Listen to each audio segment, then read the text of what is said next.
Hali gani mwanafamilia wa channel tupendwa hii hapa ya Keleo Media. Kama ndo mara yako ya kwanza, basi nikusii usisahau kusubscribe, kulike, kushare pamoja na kucomment. Kwa ukifanya hivyo utakuwa umejiweka katika nafasi nzuri ya wewe kuweza kuenjoy na kufurahi pia.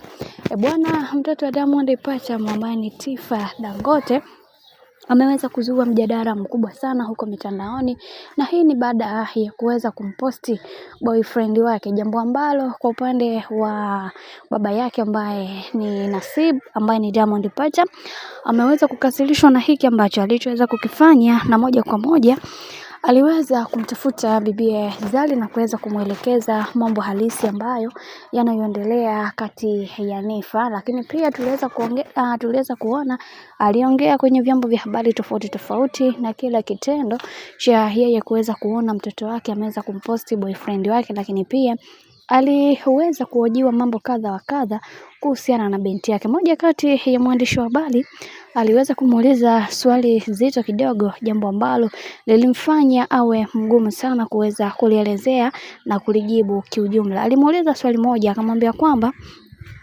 ikitokea mtoto wako Tifa, hatuombei, ila ikitokea mtoto wako Tifa akaleta ujauzito nyumbani pasipo kuingia kwenye ndoa yoyote, je, utamchukuliaje? Lakini pia pindi ambapo atakapoweza kukuletea mwanamume ambaye si wa level kama hizi ambazo tunaamini kwamba mtoto wa superstar lazima aweze kuwa na mwanaume ambaye kidogo yupo na afadhali ya kimaisha, lakini akapata mwanaume masikini, je, hili jambo utalichukuliaje? Kwa upande wa Diamond Platnumz kwenye swala la uhalisia wa kimaisha kwamba je, akipata mwanaume maskini itakuwaje, aliweza kulijibu hili akisema kwamba kikubwa wamependana, basi mimi nitaruhusu hawa watu waweze kuoana kwa sababu pesa zipo na zinatafutwa. Mimi sikuanza hivi, nilianza chini sana. Nafikiri wanaonifahamu wananielewa vizuri na ni kitu gani ambacho ninachokiongea hapa.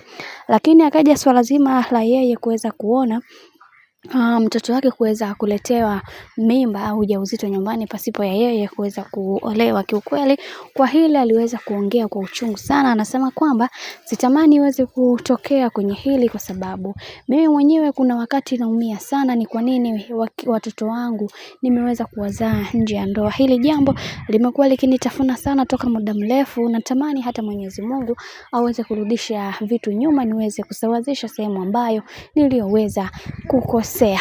Bwana, mambo ndo kama hivyo ambavyo tunavyozidi kuona mambo yanazidi kutaradadi. Mimi naomba nikusihi kitu kimoja, kama ndo mara yako ya kwanza, basi usisahau kusubscribe, kulike, kushare pamoja na kucomment.